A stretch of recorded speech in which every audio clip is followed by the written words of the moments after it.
Okay, welcome everyone to our fraud prevention seminar. I'm so excited to be with you this afternoon and thank all of you for logging in and timely. We are still waiting for one more panelist, so I'm going to go ahead and get started, and if he doesn't arrive by the time we get to his section, we'll just skip on over and go to the next person. So we have a few panelists in the room today as well, and I'll be introducing each one of those separately as we go through our presentation. My name is Mary Lou Turnbull, and I've been with Church Windows for just about 10 years now. In December, it'll be 10 years since I've been with the company. As you can see on the front screen here, the little CCA, that stands for Certified Church Administrator, and that was something that I pursued back when I was a church administrator at my local church in Lexington, Kentucky. So now I'm here in Columbus, Ohio, and that's where we're broadcasting from this afternoon. This webinar actually serves two purposes for me. One, to touch base with you all, customers and prospects of Church Windows, and deliver some hopefully quality information about fraud. The other purpose is that I am a student at Franklin University and I'm pursuing a forensic accounting degree. And so I'm hoping that maybe this will count for extra points or something like that if my professor gets wind of it. So that would be great if I could count it as both work and school at the same time. The three objectives of our webinar this afternoon are to identify potential exposure to fraud in your church, and hopefully that's why you've joined us. Establish some internal controls to reduce that fraud risk, and use technology to assist with reducing your risk. So if we can get those accomplished, we'll be doing great this afternoon. The definition of fraud for churches is slightly amended from the one in the textbook. My definition is the use of one's employment or volunteer position, and that speaks directly to a lot of church personnel, for personal enrichment through the deliberate misuse or misapplication of the organization's resources or assets. So basically what we're talking about here is stealing, taking something, either physical goods or cash, out of the church. That's what we're going to use as our working definition this afternoon. There are four common elements under common law that must be present for fraud to exist. They are a material false statement, knowledge that the statement was false when it was uttered, reliance on the false statement by the victim, and damages resulting from the victim's reliance on that false statement. So all of these have to be met in order for fraud to have occurred in your church. The psychology of fraud has to do with some theories that some gentlemen came up with. Sutherland and Cressy came up with the fraud triangle, and Albrecht came up with the fraud scale. They're very similar. This is some of the reasons why individuals commit fraud.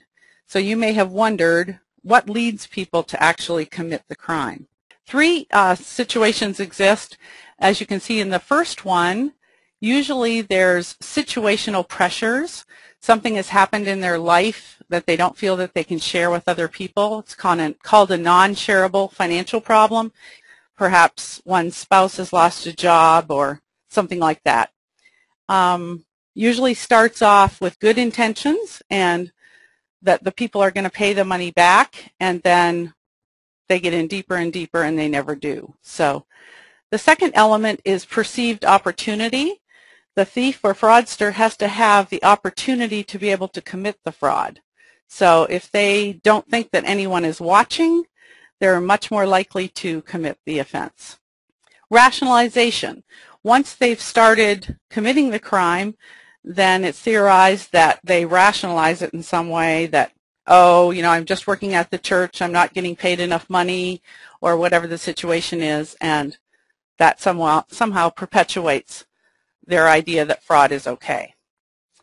There's kind of a uniqueness to church fraud, and one of the new terms that was just developed since the year 2000 is affinity fraud. It's fraud among people that share a common bond.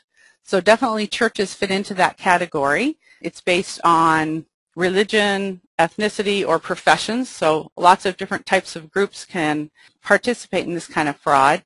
Usually someone comes into the organization, usually from the outside, and then they try to pass themselves off as one of them, one of those people. And so a lot of churches have been taken with fraudulent, mostly investment frauds, and security regulators are really watching this and alarmed at the increase in this type of fraud. So it's just something to keep your eye on if you're involved, one in your local church or, you know, sitting on a board of a church. The next slide talks about the different types of fraud that we have. We can break it down into 5 or 6 types. We're going to be hearing stories about each of these types, and that's the exciting part of the presentation. The first one, skimming and cash larceny, our friend James is going to speak about this afternoon. Some of the other ones that I have listed: check tampering, billing schemes, payroll schemes, and expense reimbursements. So you may be familiar with some of those. Sometimes the name speaks for itself, but we're going to also go through some of the definitions of these different types of fraud.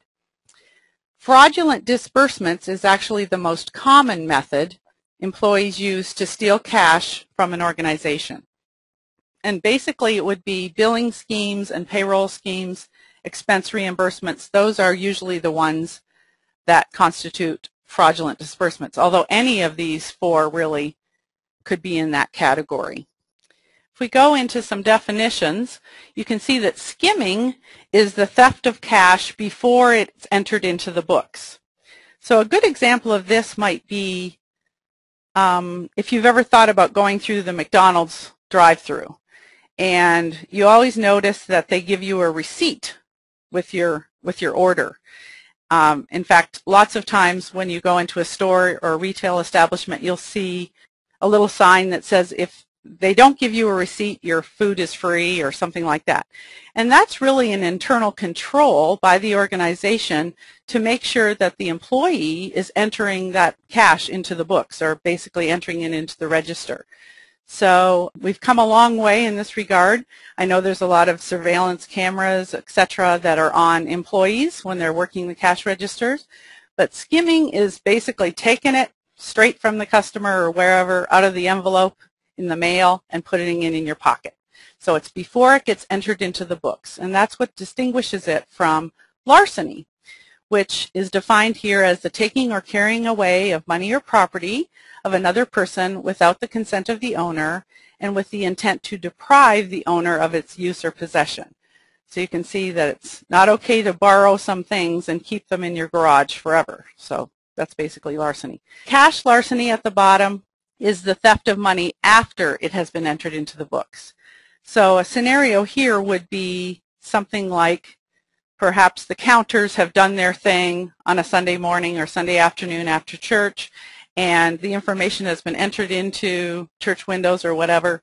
The person goes happily off to the bank, but unfortunately not all of the money makes it into the bank. So that's where we have the larceny happening, and it never really meets up with the bank deposit. And if no one's checking to make sure that the deposit ticket equals what the books say, then people get away with larceny. So this is just some of the ways that people take money.